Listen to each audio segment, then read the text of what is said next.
네, 우리 함께 하나님의 말씀 창세기 1장 20절부터 23절에 있는 말씀을 찾아서 보겠습니다. 창세기 1장 20절부터 23절에 있는 말씀입니다. 말씀이 좀 길기 때문에 제가 읽겠습니다. 창세기 1장 20절부터 23절입니다. 하나님이 이르시되 물들은 생물을 번성하게 하라. 땅 위 하늘의 궁창에는 새가 나르라 하시고 하나님이 큰 바다 짐승들과 물에서 번성하여 움직이는 모든 생물을 그 종류대로 날개 있는 모든 새를 그 종류대로 창조하시니 하나님이 보시기에 좋았더라.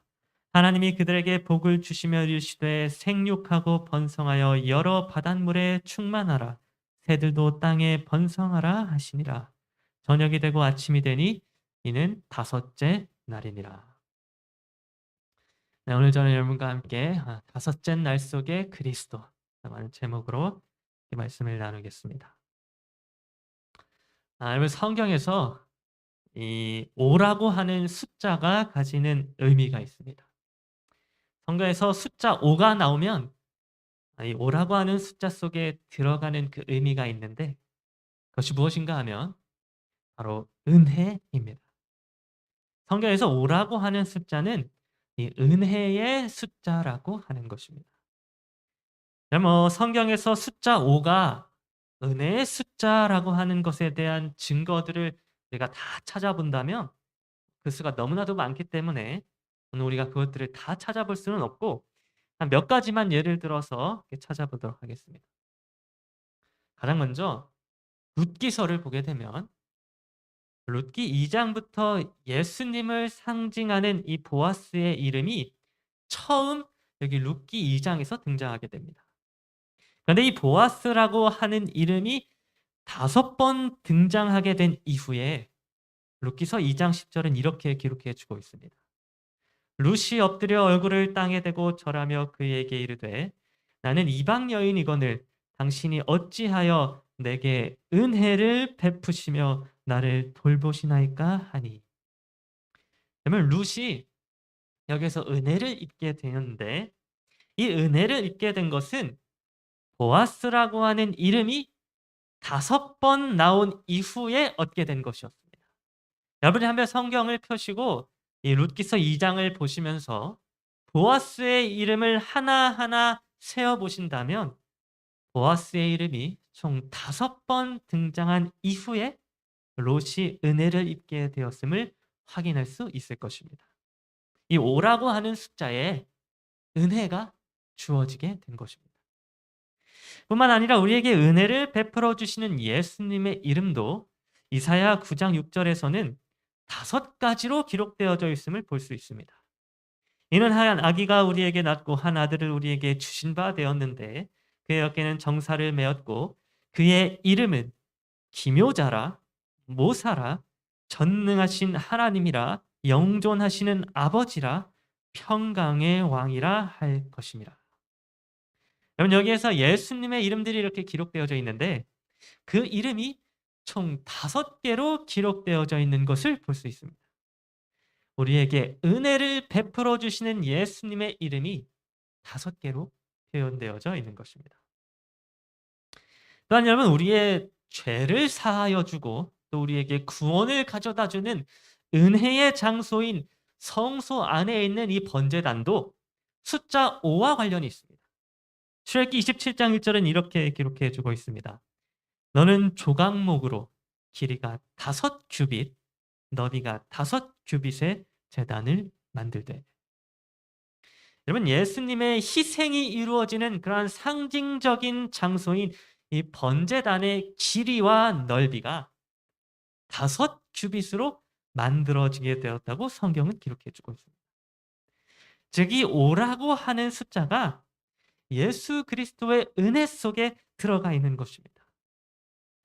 이외에도 우리가 더 찾아보게 되면 골리앗을 다윗이 물리칠 때에 5개의 돌을 집어들었다고 하는 것과 또 예수님이 먹이신 오병이어의 떡이 5개였다고 하는 여러 더 많은 증거들이 있지만 시간 관계상 찾아보지는 않겠습니다. 여하튼 이렇게 성경에서 이 숫자 5라고 하는 것은 은혜를 상징해 주고 있습니다.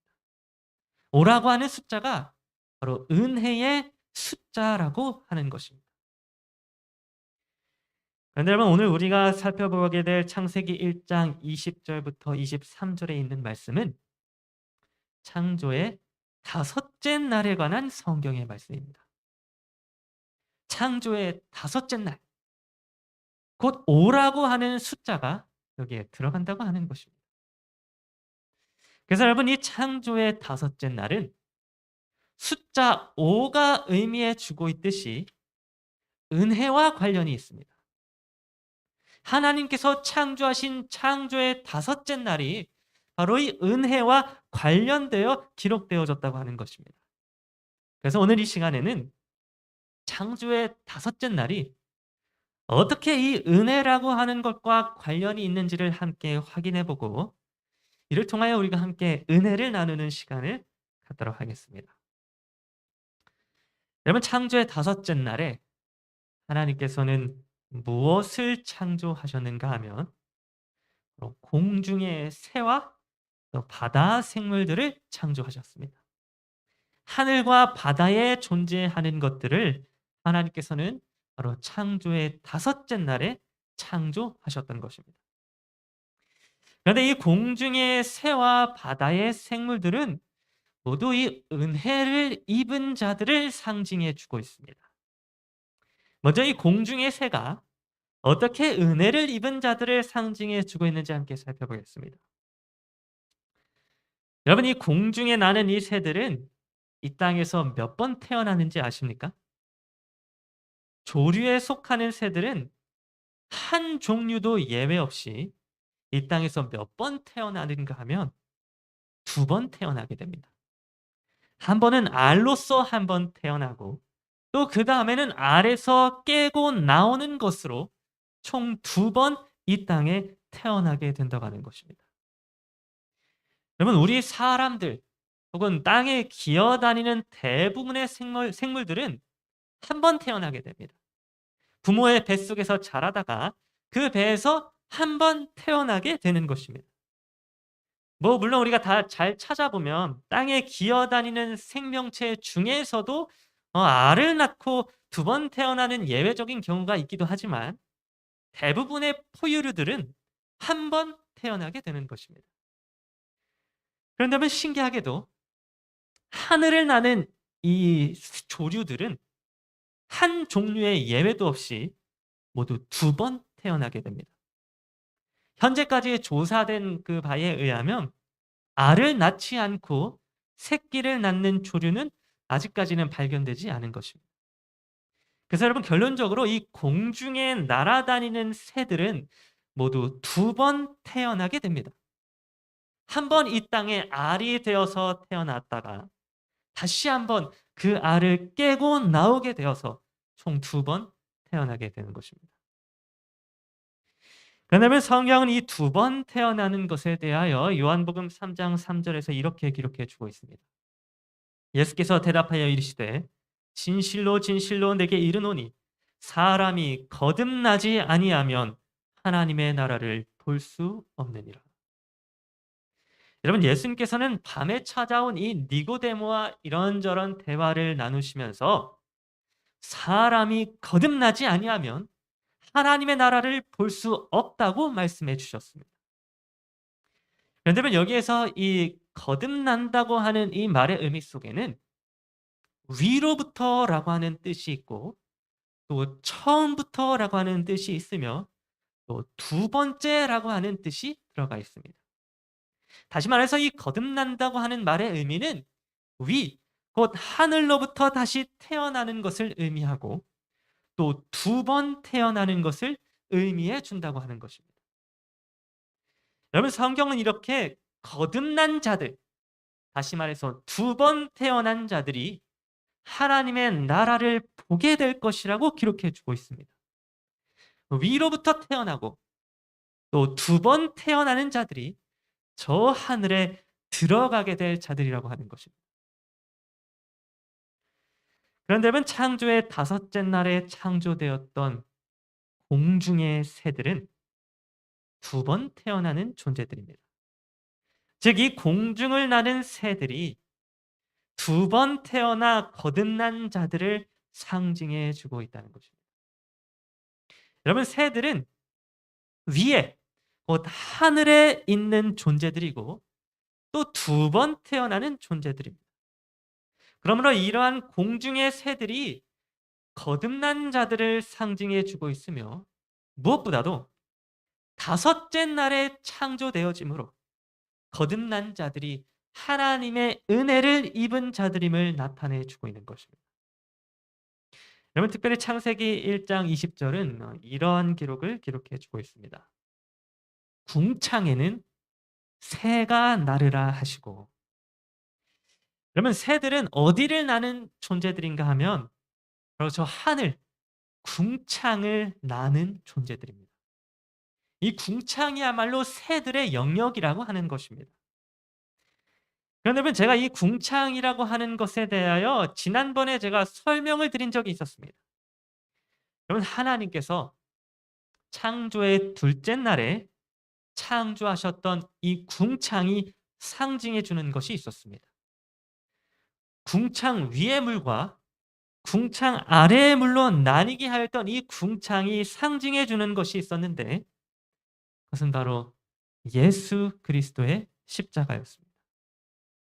여러분 이 궁창은 예수님의 십자가를 상징해 주고 있습니다. 저 하늘의 백성과 이 땅의 백성을 나누어 주는 기준이 바로 예수님의 십자가인 것처럼 저 궁창 위의 물과 저 궁창 아래의 물을 나누어 주는 이 궁창이 바로 예수 그리스도의 십자가를 상징해 주고 있는 것입니다. 제가 지난번에 이런 설명을 드렸었습니다. 그런데 여러분 이렇게 십자가를 상징해 주고 있는 이 궁창에 지금 어떠한 존재들이 날아다니고 있습니까? 예, 바로 두 번 태어나는 존재, 곧 거듭남을 상징하는 존재, 곧 공중의 새들이 지금 궁창을 날아다니고 있는 것입니다. 여러분 이러한 사실은 어, 우리 사람의 거듭나여짐이 무엇을 통하여 이루어지는지를 분명하게 나타내 주고 있습니다. 여러분 우리 사람이 거듭나게 되고 또 하나님의 나라를 볼 수 있게 되는 방법이 무엇입니까? 우리 사람은 어떻게 거듭난 자가 될 수 있습니까? 여러분 많은 사람들이 이 거듭남에 대하여 여러 가지 설명을 해주고 있지만 이 거듭남에 대하여 아주 분명한 한 가지 사실은 무엇인가 하면 여러분 거듭남이란 반드시 예수 그리스도의 십자가를 통하여 이루어지게 된다고 하는 것입니다. 그래서 여러분 성경 요한복음 16장 20절은 사람의 거듭나여짐이 십자가에서 이루어지게 된다는 사실에 대하여 이렇게 기록해 주고 있습니다. 여자가 해산하게 되면 그때가 이르렀으므로 근심하나 아기를 낳으면 세상에 사람 난 기쁨으로 말미암아 그 고통을 다시 기억하지 아니하느니라. 여러분 지금 여기에서 해산의 고통을 겪게 되는 이 여자의 고통은 지금 어떠한 고통을 말씀해 주고 있는 것인가 하면 바로 예수 그리스도께서 십자가에서 겪게 될 고통을 말씀해 주고 있습니다. 다시 말해서 지금 예수님께서는 자신이 십자가에서 겪게 될 고통을 여자가 이 아이를 낳는 해산의 고통에 비유해서 말씀해 주고 있다는 것입니다. 그런데 그러면서 예수님께서는 뭐라고 말씀하셨는가 하면 그 십자가의 고통을 통하여 아기를 낳게 된다고 말씀해 주고 있습니다. 다시 말해서 지금 예수님께서는 십자가에서 겪게 되는 모든 고통과 아픔을 통하여 마침내 아이를 낳게 되는 일을 하시게 된다고 비유를 통하여 말씀하고 계신 것입니다. 여러분 예수님이 십자가에서 하신 일은 무엇이었는가 하면 바로 그분의 자녀를 낳는 일이었습니다. 예수님은 십자가에서 해산의 고통을 당하시고 마침내 그 십자가를 통하여 아이를 낳게 되었다고 하는 것입니다. 여러분, 이 말씀은 오늘 우리 사람들의 거듭남이 어디에서 이루어지게 되는지를 분명하게 설명해 주고 있습니다. 여러분, 우리 사람은 거듭나게 될 때야 비로소 하나님의 나라를 볼 수 있고 또 구원을 얻을 수 있게 되는데, 그 거듭남, 곧 다시 태어나게 되는 것은 어디에서 무엇을 통하여 이루어지게 되는 것인가 하면 바로 예수 그리스도의 십자가에서, 그분의 죽으심을 통하여 이루어지게 된다고 하는 것입니다. 여러분, 우리 죄인의 거듭남은 다른 데서 이루어지는 것이 아니라 바로 이 십자가에서 이루어지는 것입니다. 뭐 어디 이상한 데에서 뜬금없이 거듭남이 일어나게 되는 것이 아니라 오로지 예수 그리스도의 십자가에서 사람의 거듭남이 은혜로 이루어지게 된다고 하는 것입니다. 그런데 여러분, 지금 창조의 다섯째 날에 궁창을 날아다니는 공중의 새들이 바로 이러한 거듭남의 모습을 나타내 주고 있었습니다.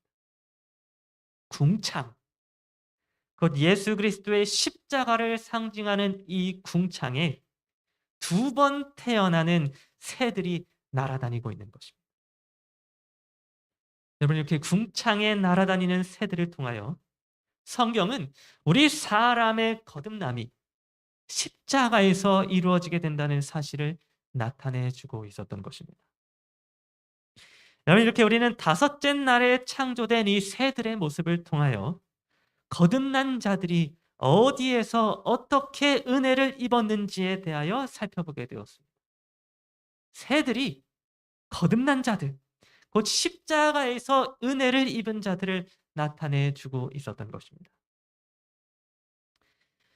그렇다면 여러분, 다섯째 날에 창조된 또 다른 창조물인 이 바다의 생물들은 어떨까요?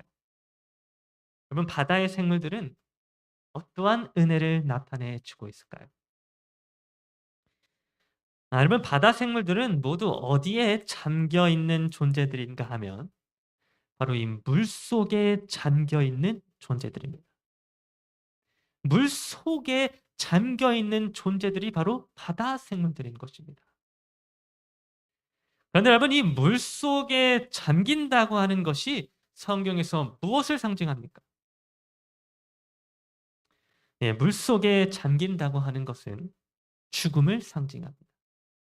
우리가 침례를 받을 때에 물 속에 잠기는 것을 죽음이라고 이야기하는 것처럼 성경에서 물 속에 잠긴다고 하는 것은 죽음을 의미하는 것입니다.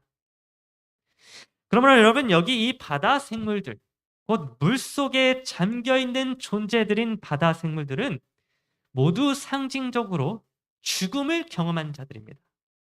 죽음 속에서 존재하는 자들이 바로 이 바다 생물들인 것입니다. 그런데 여러분, 우리가 생각해 보면 조금 아이러니한 사실이 있습니다. 그것은 무엇인가 하면 이렇게 죽음 가운데에 존재하는 자들인 바다 생물들이 하나님의 심판이 이 땅에 임하였을 때에, 다시 말해서 홍수가 나서 이 땅에 하나님의 심판이 임하였을 때에는 이 바다 생물들이 심판의 대상이 되지 않았다고 하는 것입니다. 여러분, 노아 홍수가 났을 때에 세상에 있는 거의 모든 생명체들은 죽임을 당하였습니다. 방주에 들어간 생명체들을 제외하고는 거의 모든 생명체들이 홍수에 휩쓸려 죽임을 당하게 되었던 것입니다. 그런데 여러분, 이러한 노아 홍수 때에 심판의 대상이 되지 않은 생명체가 있었습니다. 그 생명체가 어떤 생명체였는지 아십니까? 네, 바로 바다 생물들이었습니다. 창세기 7장 21절은 노아 홍수 때에 심판을 받은 대상에 대하여 이렇게 기록해 주고 있습니다. 땅 위에 움직이는 생물이 다 죽었으니 곧 새와 가축과 들짐승과 땅에 기는 모든 것과 모든 사람이라. 여러분, 지금 성경은 노아 홍수 때에 심판을 받은 대상에 대하여 기록을 해주고 있는데, 그 심판을 받은 대상이 무엇이었다고 기록해 주고 있는가 하면 바로 땅 위에 움직이는 생물이라고 기록해 주고 있습니다. 즉, 심판의 대상이 땅 위의 생물이었다고 하는 것입니다. 그렇다면 여러분, 이때의 바다의 생물들은 어떻게 되었을까요? 바닷속에 잠겨 있어서 원래부터 죽어 있는 자들의 모습을 하고 있었던 이 바다 생물들은 심판의 때에 어떻게 되었을까요? 여러분, 노아홍수 때에 물론 이 바다 생물들도 사실 많이 죽임을 당했을 것입니다. 오늘날 그러니까 발견되어지는 이 화석들을 살펴보게 되면 홍수로 인하여 아주 격한 지각의 변동으로 인하여 수많은 물고기 떼들이 홍수 때 죽임을 당한 사실을 볼 수 있는 것입니다. 그러나 여러분, 그럼에도 불구하고 분명한 사실은 물속에 있는 생명체들은 홍수라고 하는 전 세계적인 심판의 대상이 되지 않았다고 하는 사실입니다. 여러분, 이들은 방주 안에 들어가지 않았음에도 불구하고 그들의 생명을 보존하고 또 유지하게 되었습니다. 하나님의 심판이 물속에 잠겨 있는 생명체들에게는 미치지 아니하였던 것입니다. 여러분, 왜 하나님의 심판이 이 바다 생명체들에게는 미치지 아니하였을까요? 왜 심판은 땅 위에 살아있는 생명체들에게만 적용되어졌을까요? 여러분, 그 이유는 무엇인가 하면 물속에 잠겨 있는 생명체들은 이미 죽어 있는 자들로서 심판을 받은 자들로 여겨졌기 때문이었습니다.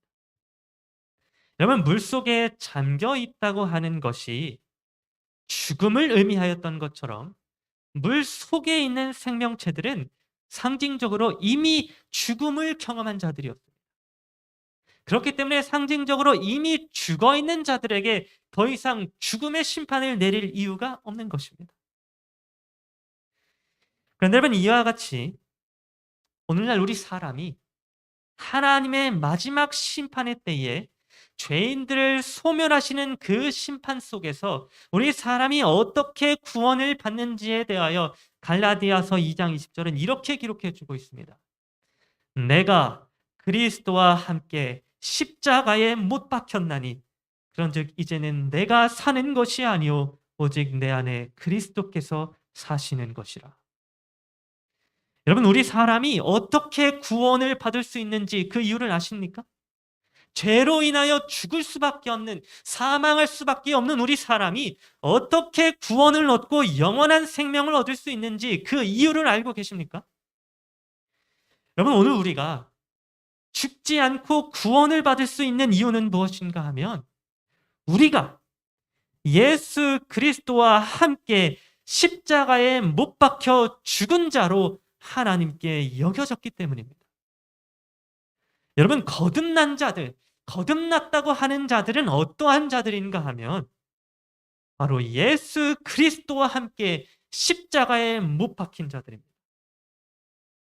그러면 사실 우리 모두는 예수님과 함께 십자가에 못 박히지 아니하였습니다.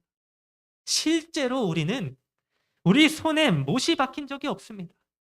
실제로 우리는 채찍에 맞은 적도 없습니다. 실제로 우리는 가시 면류관을 쓰거나 옆구리에 창이 찔리지도 아니하였습니다. 실제로 우리는 십자가에서 죽임을 당한 적이 없는 것입니다. 그러나 우리가 나를 위하여 예수 그리스도께서 십자가에 달리셨다는 사실을 믿음으로 받아들이고 그 십자가의 죽음이 나의 죄로 인함이었음을 고백할 때에 우리는 그리스도와 함께 십자가에 못 박힌 자들로서 하나님 앞에 여겨지게 되는 것입니다. 우리는 비록 실제적인 죽임을 십자가에서 당하지 아니하였지만 우리는 비록 예수님처럼 십자가에서 하나님의 진노와 하나님의 심판을 당해 죽임을 당하지는 아니하였지만 믿음으로 예수 그리스도의 죽으심에 참여한 자들로 하나님 앞에 여겨지게 되는 그러한 은혜를 입은 자들이 될 수 있는 것입니다. 여러분, 마지막 조사 심판의 때에 온 하늘의 천사들과 또 사탄과 또 온 우주 거민들이 구원받는 우리 의인들을 향하여 이렇게 물을 것입니다. 저자는 어떻게 구원받을 수 있습니까? 저 사람은 죄를 지었는데 어떻게 죽지 않고 구원을 받을 수 있습니까? 여러분 이렇게 우리의 구원에 대하여 다른 모든 피조물들이 질문을 할 때에 예수님은 의인들을 바라보시면서 그 피조물들을 향하여 이렇게 말씀해 주실 것입니다. 이 사람은 나와 함께 십자가에 못 박혀 죽었다. 이 사람은 나와 못해 군병들의 채찍질을 맞았으며 나와 함께 가시 면류관을 썼으며 나와 함께 손과 발에 못이 박혔으며 나와 함께 옆구리에 창이 찔려 심장이 파열되고 하나님의 저주를 받아 죽임을 당하였다. 그러므로 이 자는 죽어야 마땅한 죄에 대한 모든 값을 십자가에서 이미 지불하였다. 여러분 오늘 우리가 믿음으로 예수 그리스도의 십자가에 함께 못 박혀 죽임을 당한 자들이 될 때에 우리는 죄의 값을 이미 지불한 자들로서 구원을 얻게 될 것입니다. 여러분 바다 생명체들이 이미 죽은 자들로 하나님 앞에 여겨지게 되었을 때에 홍수의 심판으로부터 구원을 얻게 되었던 것처럼 우리도 그리스도와 함께 십자가에 못 박혀 이미 죽은 자들로 하나님 앞에 여겨지게 될 때에 영원한 생명을 얻는 그 구원을 은혜로 얻게 되는 것입니다. 오늘 저와 여러분 모두가 이 창조의 다섯째 날에 기록되어진 공중의 새와 또 바다 생명체들의 기록들을 통하여 예수님의 십자가를 바라보게 되기를 간절히 바랍니다. 그분의 십자가에 믿음으로 참여하는 자들이 되기를 간절히 바랍니다. 그리하여 하나님의 은혜로 거듭난 자들이 되어 마침내 구원을 얻게 되는 자들이 되기를 간절히 바랍니다. 오늘 우리가 이러한 십자가의 은혜를 깊이 묵상하고 생각하는 자들이 되기를 간절히 바라면서 말씀을 마치도록 하겠습니다.